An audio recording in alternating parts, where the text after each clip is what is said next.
favorite sacred composers. Such a beautiful song. Thank you for that. Ellen being an Eagles fan, the truth is, she rooted vociferously for the 49ers this last weekend. We were in Hawaii celebrating my son Charlie's wedding and watched the playoff game on a big screen, and but she was leaping up and down. So, speaking of Ellen, she had the experience of working on a PBS documentary directed by Ken Burns. It is called The Dust Bowl. She was already a filmmaker for PBS, and Ellen's mom, named Pauline Durrett Robertson, she was a child during the Dust Bowl and had written about her experience. So the producers of this film also reached out to Pauline as a living witness and someone whom they could interview on camera.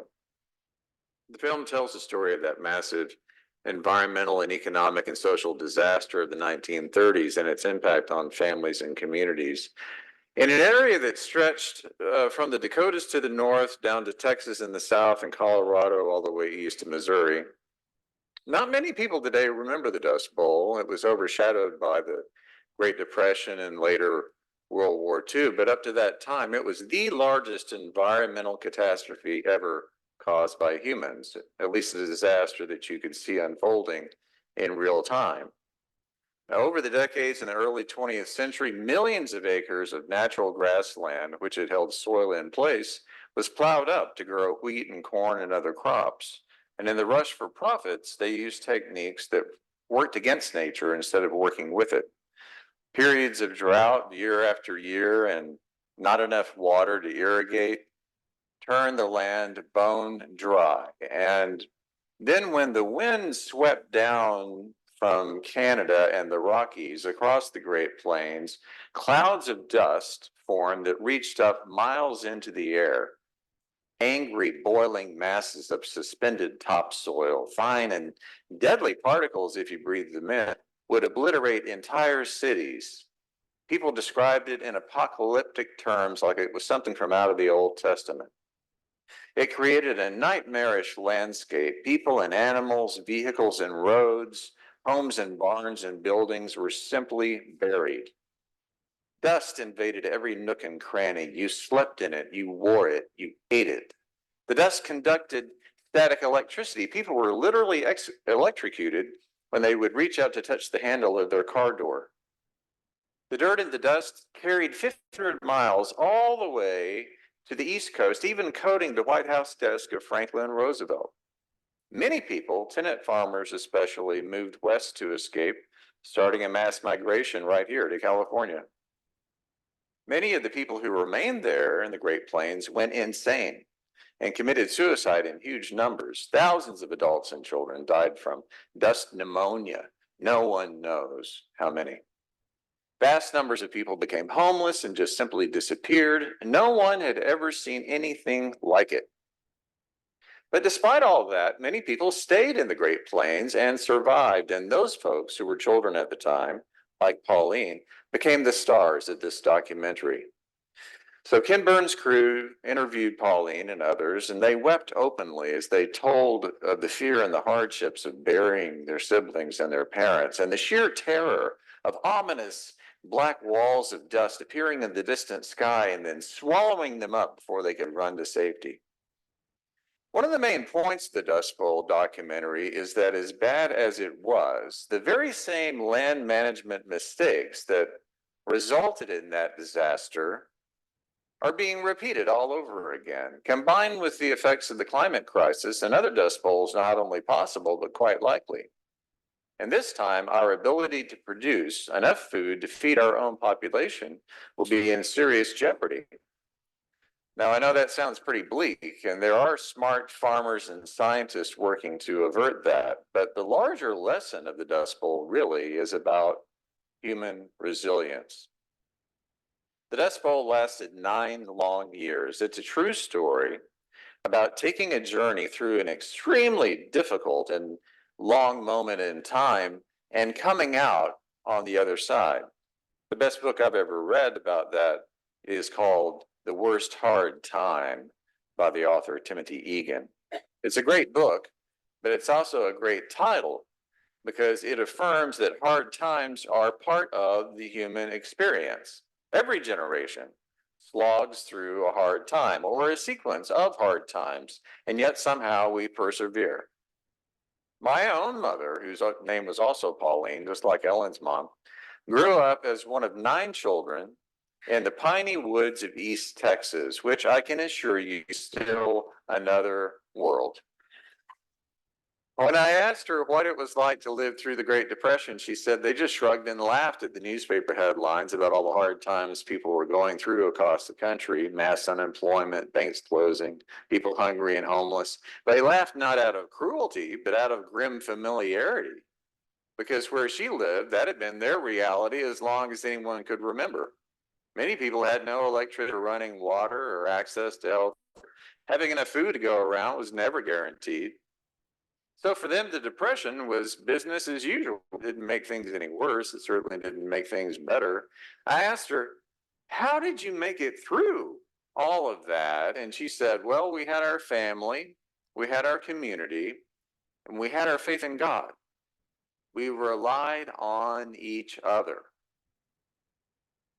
When I stop to consider all that we've been through in recent years and all we're going through today, really any time that it's evident that we're in the midst of things that are genuinely frightening, I reflect on life in previous generations of my parents and their parents and before.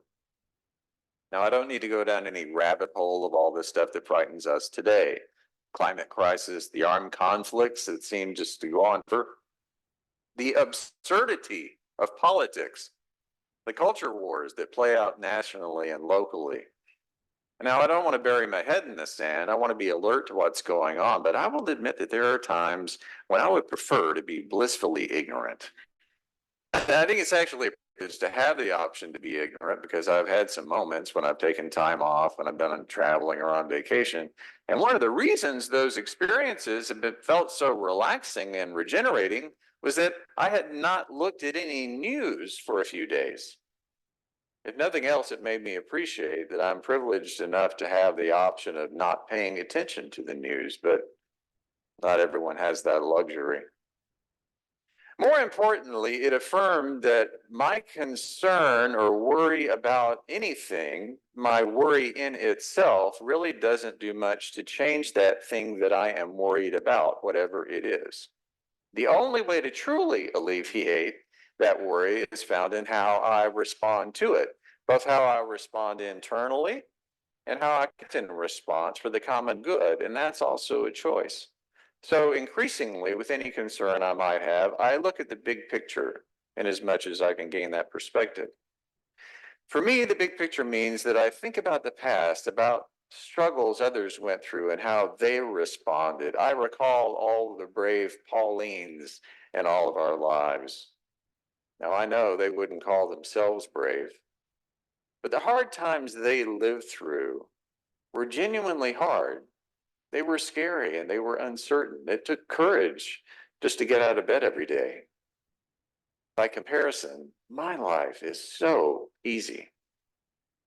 I'm reminded that the events we see as unprecedented just because they're happening in our own lifetime. The idea that no one else has ever been through what we're going through, that's rather presumptuous, to say the least. Hard times, even if we might call it the worst hard time in our experience, are really more common than not. I don't know if that helps much. We do have to navigate our own time, and it can be challenging. Our experience is our experience, and comparing it to the experience of previous generations only gets us so far.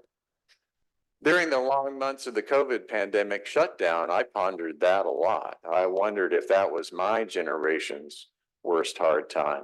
I wondered, what would the brave Paulines have done? How would they have responded, both internally and in how they responded, how they acted? I only have to go on what my mom once said. We relied on our family, our community, and our faith in God. We relied on each other. And the way I understand that is that When we're faced with something that's hard, when life itself is hard, reliance is not something we can just pull out of our own bag of tricks. Reliance is something that is shared. Her take on living through the Great Depression was exactly what all the people interviewed about the Dust Bowl and that documentary had to say about it. Persevering through a hard time was not about going it alone. It was relying on one another. Now, in our culture, we have this tendency to praise self-reliance and self-sufficiency. We idolize and make celebrities of people who are self-made and who appear to go it alone. The rugged individualist. John Wayne built an entire persona around that myth, but it is a myth. It's a myth that tells us relying on others is a sign of weakness. But if we dig a little deeper, the truth is that anyone who brags that they pulled themselves up by their own bootstraps has conveniently forgotten that they had bootstraps to begin with. And even the most rugged individualist has had a whole host of people helping them along. We all rely on each other. And that's not a sign of weakness because we all live in relationship and that should be nurtured and celebrated. And it's absolutely true that when we stumble, when we struggle, when the hard time inevitably comes, that is when our reliance on each other matters the most. Today we heard one of my favorite passages in the entire Bible, the prophet Isaiah giving a word of hope to his people who were living through their own worst hard time. He said, "Don't you know? Those who rely on God will renew their strength. Those who can barely walk, they feel so faint of heart, will scamper around again like little children. You'll run and not be weary. You're going to soar like a..." Now, we've talked before about the hard time the people of Israel went through that inspired this passage. Their families had been forcibly removed from their homes by military conquest, marched into alien territory, and resettled against their will. Their homes, their livelihood, and the center of their religious and cultural life had been destroyed. They had spent years as captives, attempting to hang on some way to their very identity. But now they were beyond weary and had trouble even imagining a new future at all. So, speaking for God, Isaiah responds by reminding them of how they had persevered in the past when everything seemed lost. That their present story is really part of a much larger human story of how people respond and how they carry on. So, how do we respond and carry on? By being reminded that whatever it is we're experiencing now, it is no match for the covenant relationship that we have with each other. Because that relationship, that reliance on one another is the direct manifestation of God's loving relationship with each of us. It is God's loving intention for our lives that we count on one another.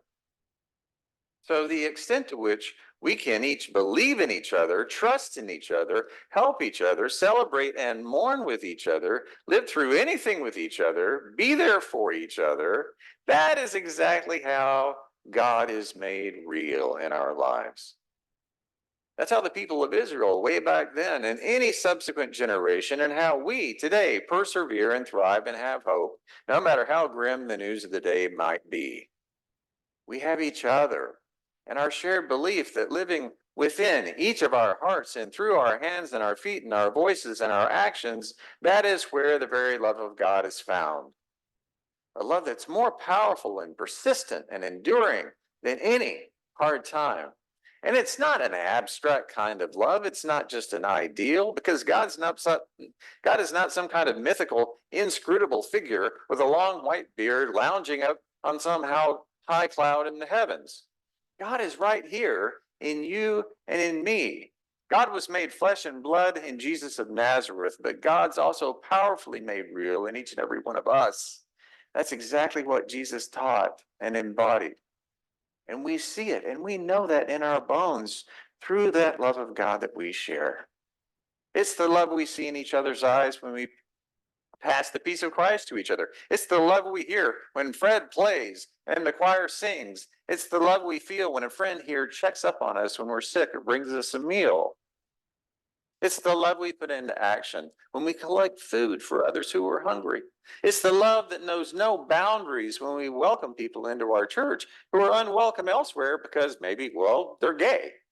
Or perhaps they've been turned off by an approach to faith that insists that God only loves and accepts you if you buy into a very narrow concept of who God is and who God can be. Or maybe they simply need a safe place to belong and an authenticity and hope where you can truly be yourself and know that if nowhere else you are indeed welcome here. Here, right here, we rely on each other. God is very real through one another.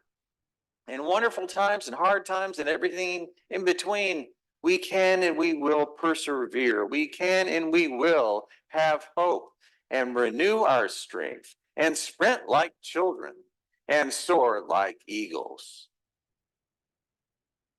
Amen.